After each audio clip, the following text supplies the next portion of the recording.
Oh, shalom, my friends, shalom, my enemies. This is your old pal, Rabbi Sol Solomon, founder and spiritual leader of Temple Sons of Bitches in Great Neck, New York. And oh boy, am I so delighted to have two veteran people of the stage and of television with us in the neighborhood on this Dave's Gone By program. You can recognize these people. Let's go in at least my upper left. I'm not sure where he is on your screen, but we have the one, the only, Bernie Kopell. My God, you know him. You know he's been, of course, Siegfried in Get Schmacked. He was also, for many years, Doc on Love Boat. He's done a ton of theater regionally as well. You know him, you love him. It's Bernie Kopell. But before we stop with that, we also have, of course, you recognize Barney Miller himself. And you might know, if you're a theater person, he's also a Tony Award winner for The Rothschilds. So he played a Jewish guy. He also won an Emmy playing a rabbi. I think we mentioned this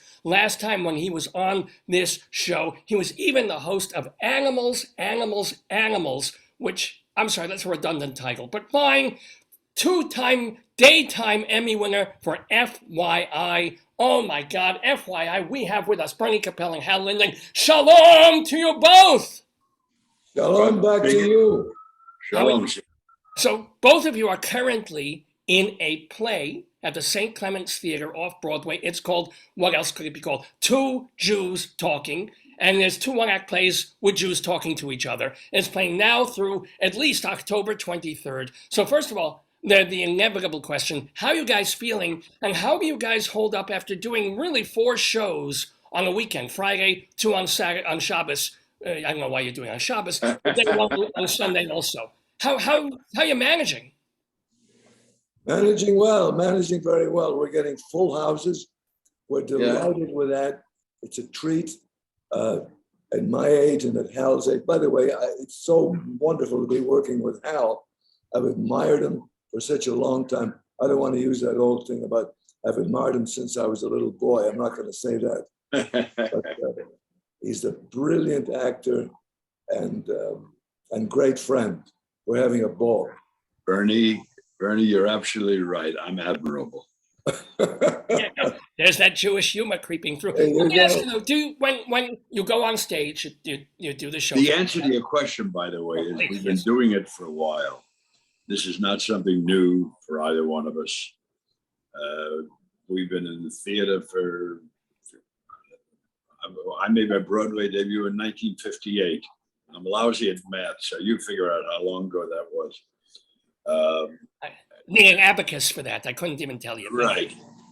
So 4 shows a week with we were just sitting around, 2 Jews talking. It's basically a snap from both of us. That's wonderful. I mean, because a lot of people complain, oh my God, that's a long, 4 shows crunched over 3 days is a lot for most actors. But you guys, we sit down, we talk, we schmooze, the audience loves us, boom. And we've been doing it for so long that it's habit by now. So how did Ed Weinberger, who's written for a lot of TV, he wrote the plays, how did he contact you guys? How did you guys get involved with the show? How? He got me involved first. Okay. The play was written with Ed Asner in mind. Ed, he put it together. He had worked with Ed, of course, on Mary Tyler Moore. And when Ed died,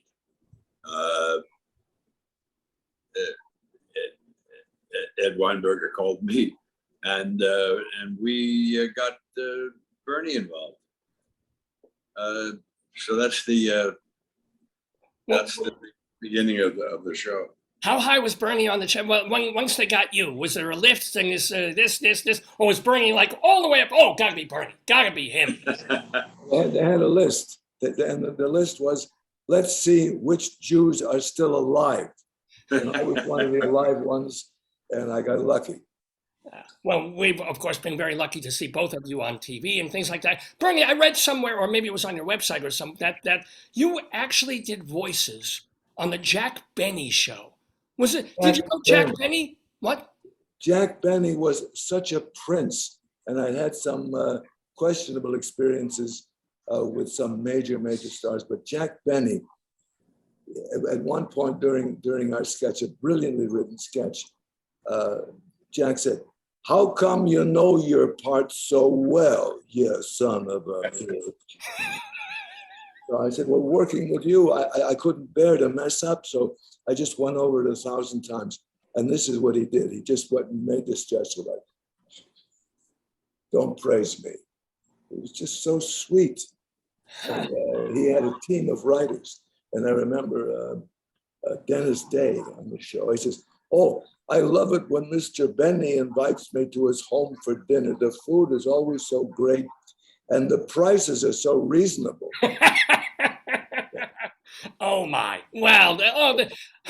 Now I will say before I get back to HAL LINDEN there, I also heard you talk. You said mentioned some stars not so good. So when you were talking to the Museum of Television or something, you mentioned a story about Shelley Winters.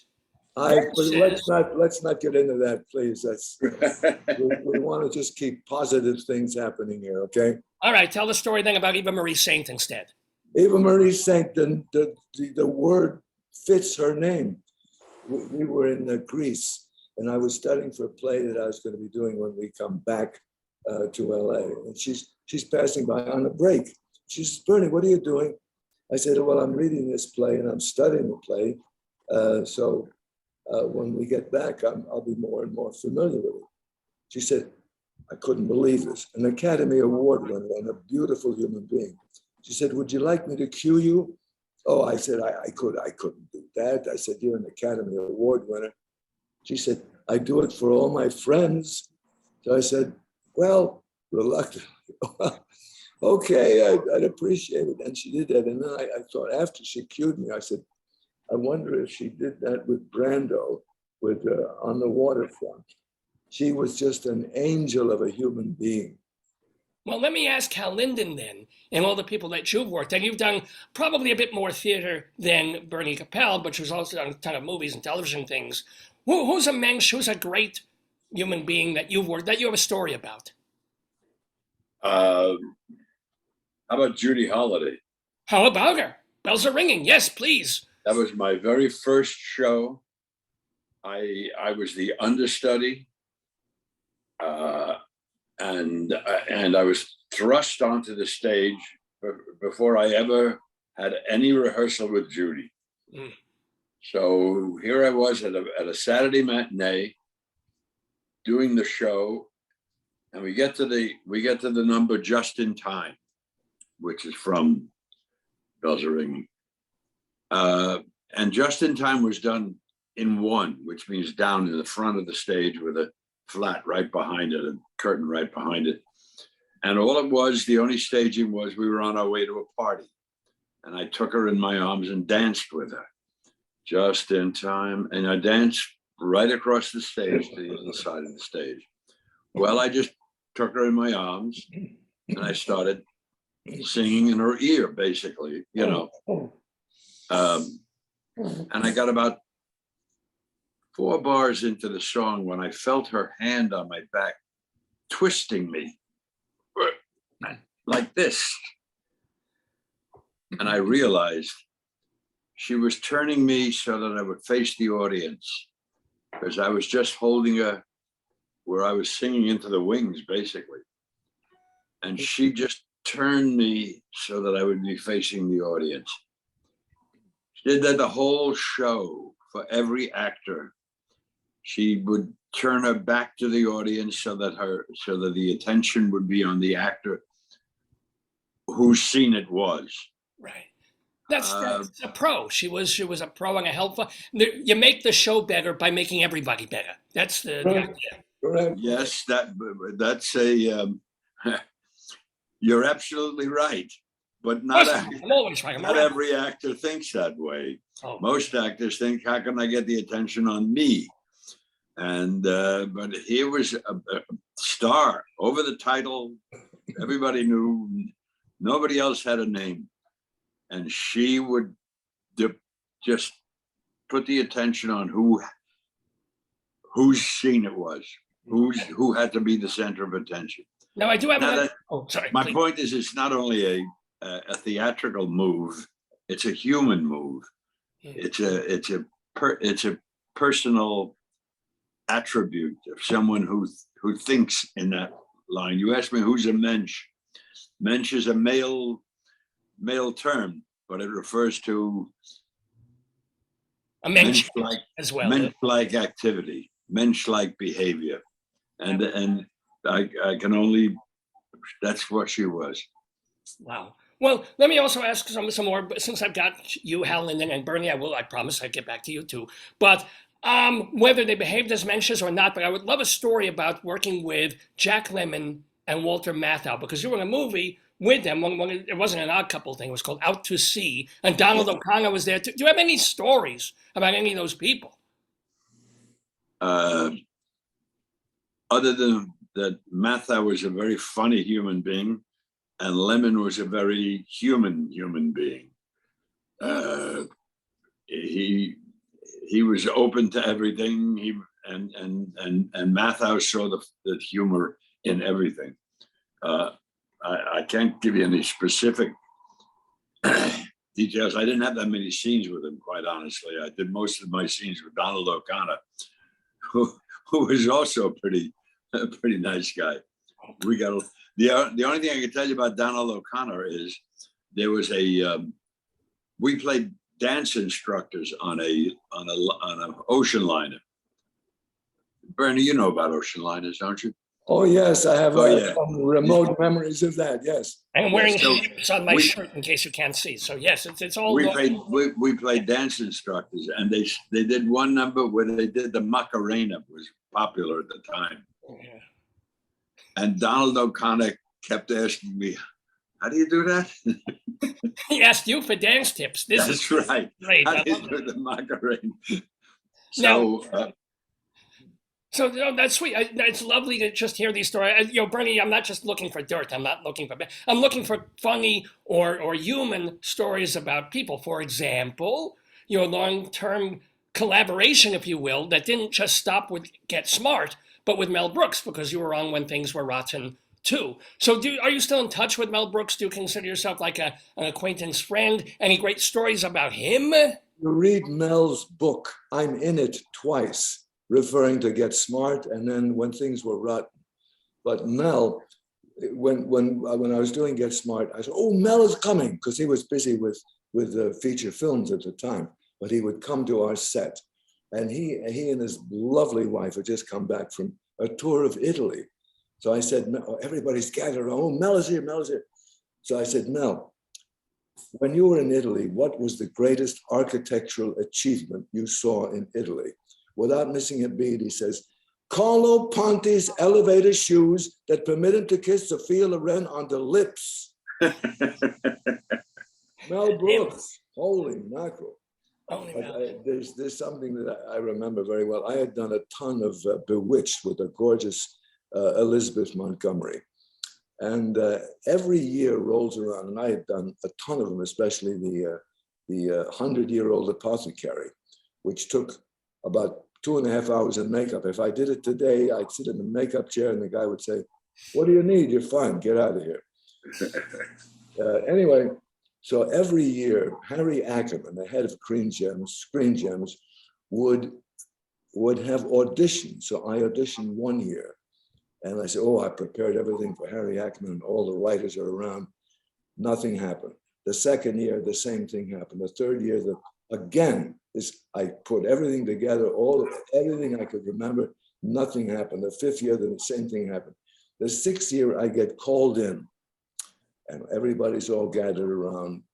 And I say, "Okay, Bernie Kopell, come on in." I come in, and they start asking me questions.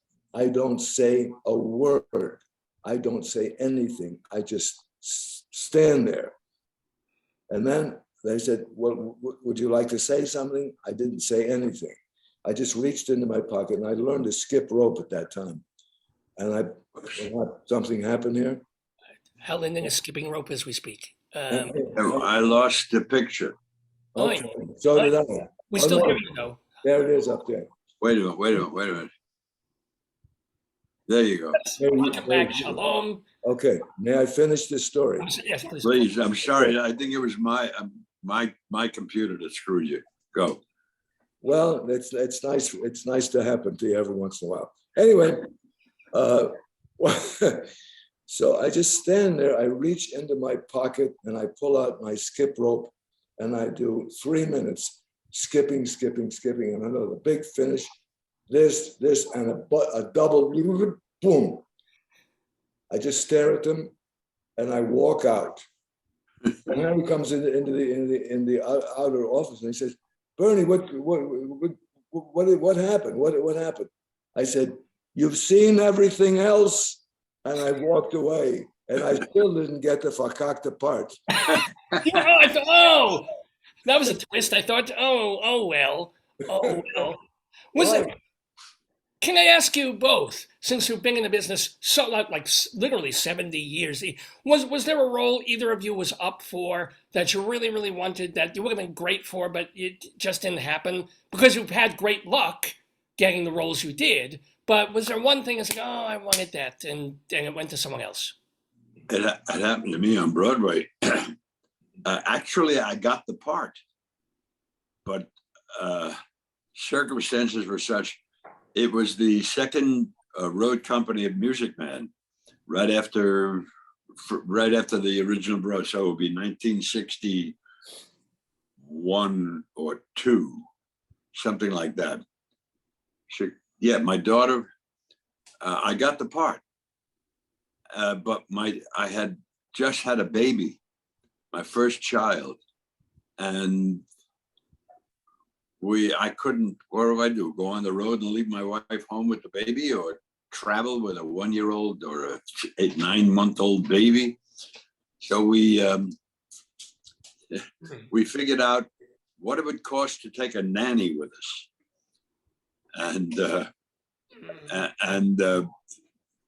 So with the agent, we got together, and they discussed it with the producer. This is what it would take to get him to go on the road. And the producer was Bloomgarten, or was it? It wasn't Merrick. Who was it? It was no. It was German. Okay, whatever. Yeah. He had a German accent. I can't think of his name. Solid Rock. Okay, all right. I think it was like, and it wasn't a big amount. I think it was like $3,000 a week or something to star in the second company. And he said, $3,000. For $3,000, I could get Dennis Morgan. Okay. So I never played Music Man. What's interesting is you just proved you could have played Siegfried. You got the actors right there. You're sort of being that smart. We could have alternated. Now, Bernie, the question goes back to you. Was there a part? Because you got 2 roles of a lifetime, not just one, really. So a part that you really wanted that didn't quite happen, or you had to turn it down. No, what Leonard Stern, who was a great mentor of mine, and he handed me Siegfried at one time. It was just he became a lifetime great friend, and we were great friends until he passed away.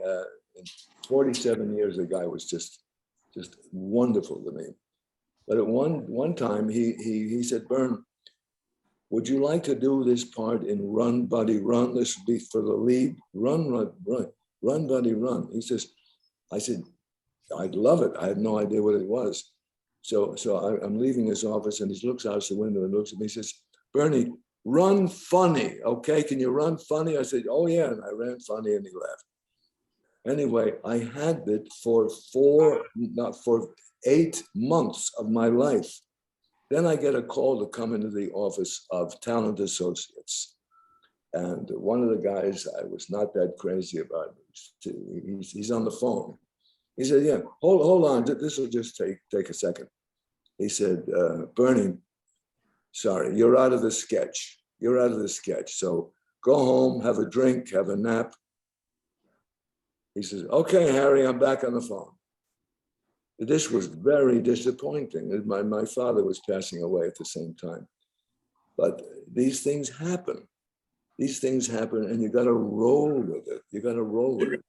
Now, can I ask you, has both of you, has anything funny or weird happened in the audience? You know, we're in a post-COVID world. You're in a small theater off Broadway now called the St. Clement's Theater over on West 46th Street, doing this show, Two Jews Talking. You know, the audience, I'm sure, is 50, 60, 70, 80 plus. Have you had any, like, hearing aid? Have you had anybody plots? What?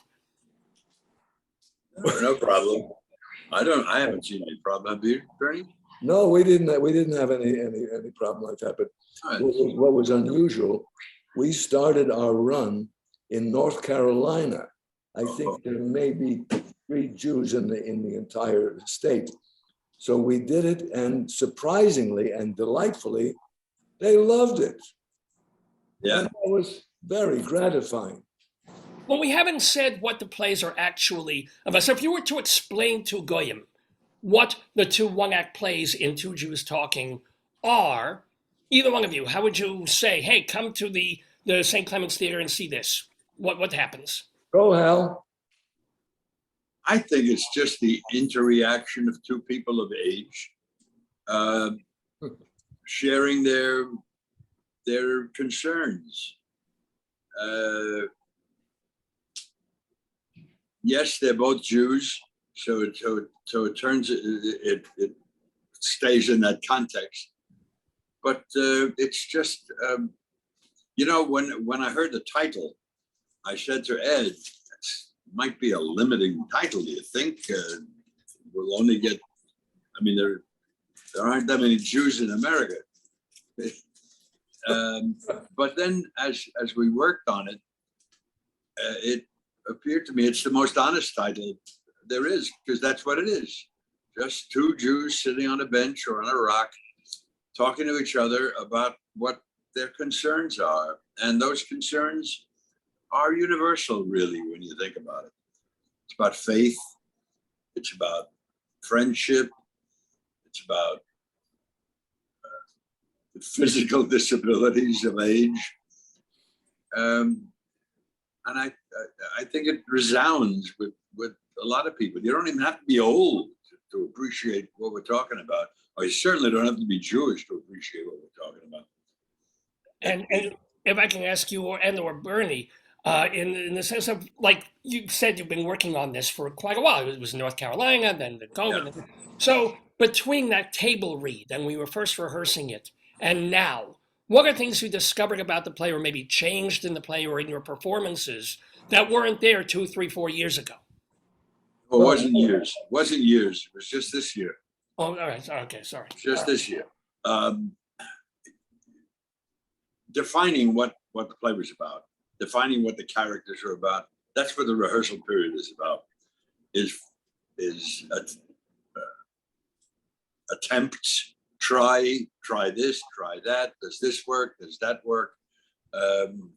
There's very little you can prejudge when you read a script and you kind of put a frame around it and you decide how it's going to play, and then when you play it, it doesn't work.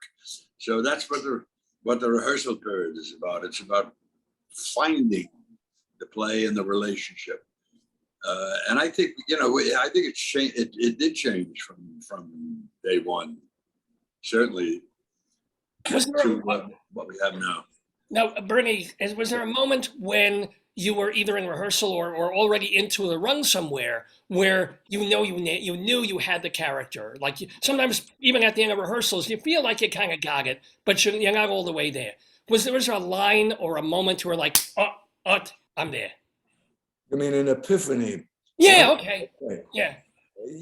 This is the classic thing of acting on stage, or acting always. You just find a way. You find the way. You find the character. You find the character, and you continue to find the character. But basically, Moses has just delivered us from Egypt, where we were slaves for 400 years, and this is basically what it's all about. He doesn't believe in Moses. I do believe in Moses, and I keep trying to get him back on the track of believing in God, believing in Moses, believing in the promised land. And this And you feel great concern for each other, for your fellow man in general. And there's a lovely aspect to the play. It's two Jews, two human beings caring about each other, and it ends. I don't want to tell you exactly how it ends, but it ends in a very emotional, loving way. And that's part one. Then in the first act, you were more. Oh, that's the end. That's the end. That's the end. I'm sorry. That's the end of the actual thing. Oh, sorry. All right. In answer to your question, really, there is no epiphany. There are epiphanies along the way that find moments, that find arcs, that find skeletons, spines that you can hang your performance on. There are a whole bunch of them, but there's no one moment, and it's a continuing process. That is, every time we get on the stage, it's new. It's new. Bernie would say something with a different accent on one word that elicits a different response from me, and vice versa. That's probably one of the glories of stage acting, is that you're really getting out there and having it happen right there at the moment. The experience the character is going through, you experience at the moment, every day, every show, differently, because of their audience response, because of what an actor does. It's a continuing process. Wow. At this moment, we are delighted to be talking to Bernie Kopell and HAL Linden. Do you have a couple of minutes? We're coming up on the half-hour mark, but do you have a couple more for a couple more questions? Or go right ahead, please. Oh, please! Oh, wonderful. Okay, because Bernie, since speaking of moments and memories and things like this, what about growing up in Brooklyn back in the day? Tell us some a Brooklyn story. Well, Brooklyn story. My father was in the jewelry business, and he created in my mind the belief that the only way I could ever make a living was to get into his jewelry business, which I didn't care for that much. So at one point in Erasmus Hall High School, I had a teacher, Miss Searles, and Miss Searles said at one point, and I don't know why she said this, she said, "Mr. Kopell, may we use your voice for verse choir," which was an extracurricular little organization. So I said, "Oh, okay, fine," sort of surprised. So I got into that, and we read playlets, little pieces of literature. Then I got into the Boys High radio workshop, and then I got into the All City radio workshop, and I said, "This is more fun than the jewelry business. I like it." And then I got into NYU, and whatever reason, I had such support and nurturing from the chairman of the drama department, and I said, "I may be able to do this," and I pursued that.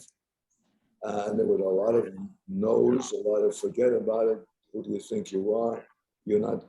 Well, Jim Drury who played the Virginian was a classmate of mine, and as soon as he got into the drama department, all the girls pointed to him. I said, "Hollywood, Hollywood!" They pointed to him. So he started working in westerns immediately, and he ended up being the Virginian. So I got into the Navy. I come out of the Navy, and I'm back in New York, and nothing is happening. Nothing. So he calls one day. I said, "Bern, come on out to Hollywood. I got an agent for you." So I go out to Hollywood. This is a magic carpet. Holy mackerel, I do this terrific. So I go see his agent. I have my little crummy resume, my 8x10. And the agent looks at it and he says, "Did Jim tell you I'd be your agent? How can I be your agent?" He says, "You're not handsome enough to be a leading man. You're not ugly enough to be a heavy." And I was dismissed. However, I had a consciousness of, I got to keep going. I got to keep trying. And one day I had an agent who was very slow. He was so slow. How slow was he? How slow was he? He would send me up for parts that had already been cast. That's how slow this guy was. Anyway, I go in, and there was a part of the casting lady said, "While you're here, would you like to read for Pablo?" And I'm saying to myself, this is adding such insult to injury. And I said, okay, I will read for Buzz Blair, the director, the writer. I read, and I said, how can I do it? I'd never done it before. I said, how can I do this? Jack Parr had this piano player, Jose Melis. And Jose Melis was going on it. I said, I'll do them. I didn't care if I was taking the precious time of this guy. I nailed it, and I got it. 3 months of my life, I'm playing a Latino bad guy. So actually, this I want to bank off that to ask HAL Linden there. Was there ever a point, an audition that you went for when you were like, I don't care, I'm not tense, I'm not nervous about this, it's a throwaway, and it turns out, boom, that's exactly the attitude you needed because you nailed it? No. Oh, okay. There goes that question. It's a nice question. I admire the question, but no. Bernie told you his Brooklyn story. I'll tell you my Bronx story. Please. Okay. I never set foot on a stage in elementary school, middle school, high school, or college. I had no interest in the theater, as opposed to Bernie, who was there right off the bat. I was a classically trained musician, clarinet. If I had the slightest bit of discipline in my life, I probably would have spent my life in the first chair of a major symphony orchestra. I was that good. At puberty, I discovered that more girls went to dances than went to concerts. So I took up the saxophone.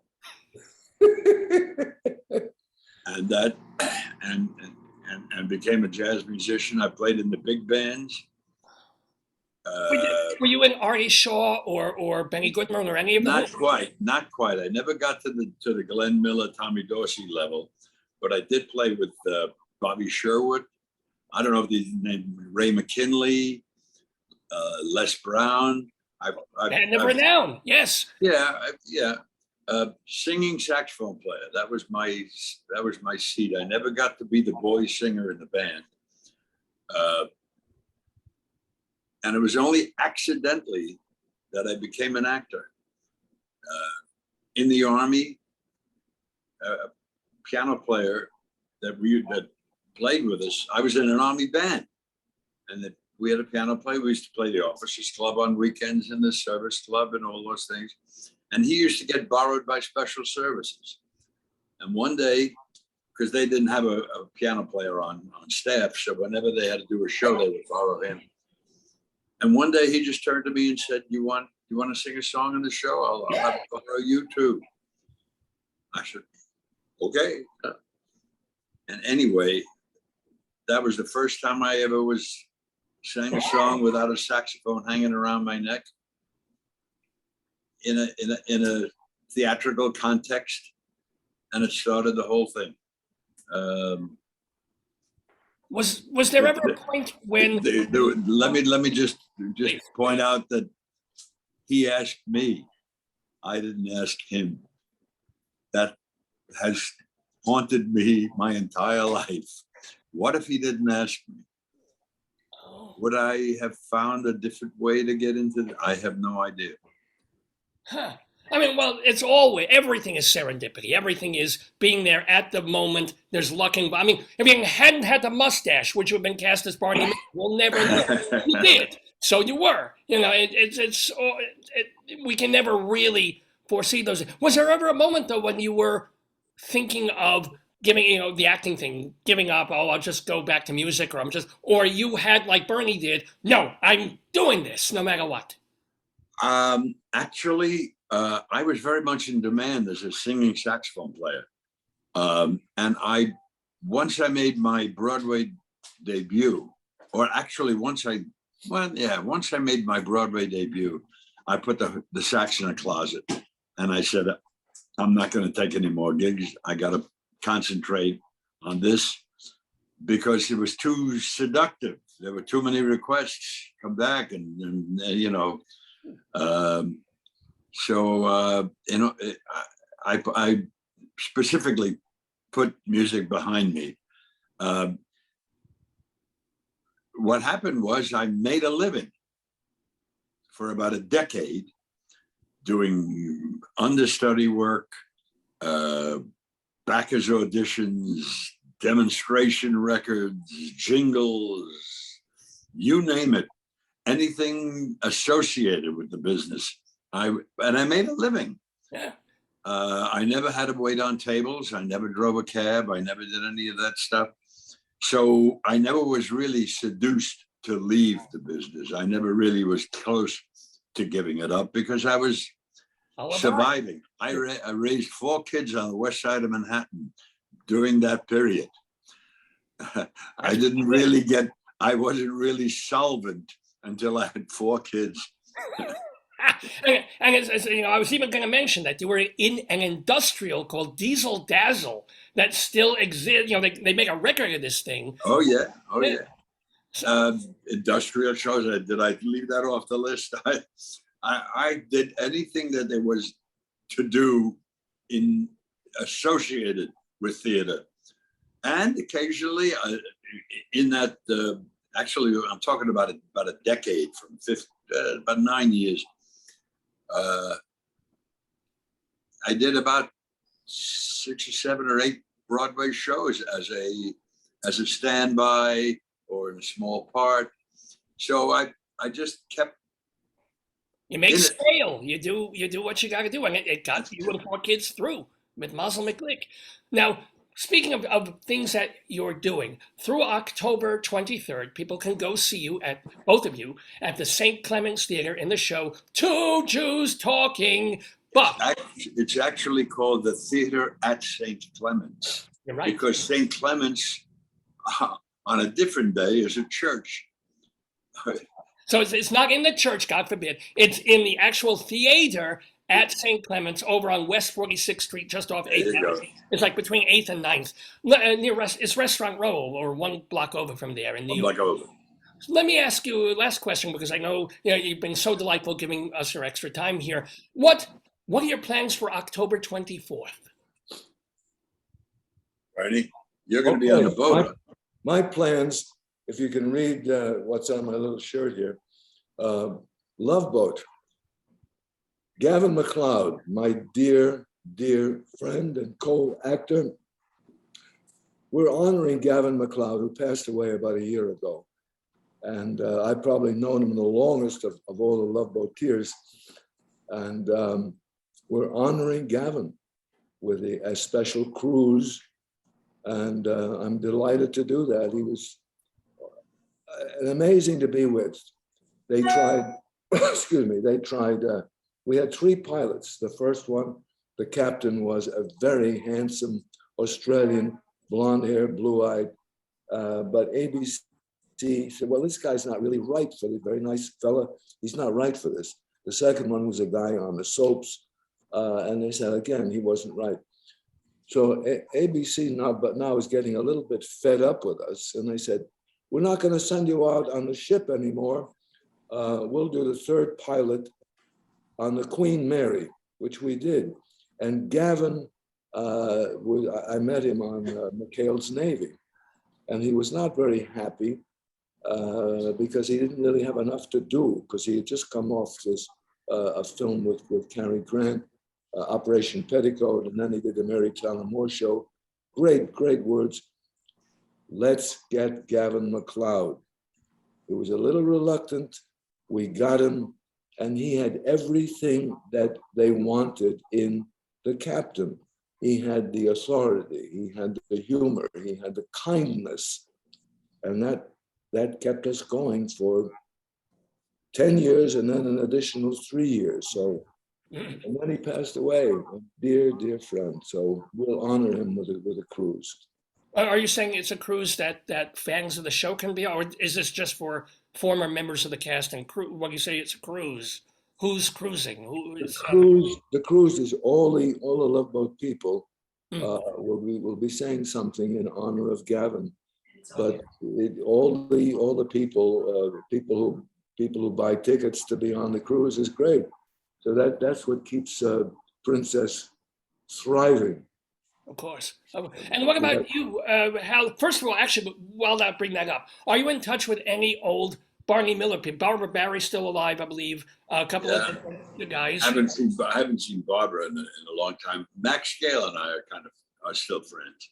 We dine together occasionally just to revive that. Unfortunately, from the original, we're the only ones left from the original. Yeah, so it's a little tough. By the way, I was on the second pilot of Love Boat. I didn't want to mention that, but it's true. You have that connection. That were you going to be Stubing, or who were you? I know you're coming up on time. Anyway, but, in answer to your question, there's the picture, the Love Boat picture that somebody sent me. I showed this to Bernie. I just got this in the mail. Oh my goodness! There you are. Wow. There I are. How about that? Without you, we'd be in the caca place. In answer to your question, I'm heading to Kansas City, the new theater, to do Come Blow Your Horn. I'll be there over the holidays into January. Are you playing the father, the guy with the wax fruit? Who are you? Wow. Sure. Well, I'm a little old for the son. Well, with the two sons, you'll be old for the youngest son, but the more experienced son. I should tell. I will. And there was the producer of this program, Dave, whom you briefly met before we started recording. His first role was a high school production of "Come Blow Your Horn," where he played the. So it all comes around. Everybody, come around to the theater at St. Clement's. I said it right that time. Right. Theater at St. Clement's on West 46th Street. Tickets via telecharge to see Two Jews Talking. It's playing now through October 23rd, 4 times a week. Please go see Bernie Kopell. Go see Hal Linden. Go have a wonderful time with these distinguished and funny and fun and lovely gentlemen. All I can do is thank you again so much for being with us in the neighborhood. Pleasure, sir. Thank you. It was delightful. Thank you so much. Thank you. Shalom to you. Shalom. You believe that, Bernie? It's amazing. We're still alive. Isn't that's terrific? Any of these people end up on the show? I don't know. Who is this? Who is that? Florence Henderson. Florence Henderson. Oh my gosh. Yeah, she must have done 7 or 8 of the shows. Well, bless you again. Bless you both. Thank you so much. We'll go. Thank you. Thank you for your blessing. Okay.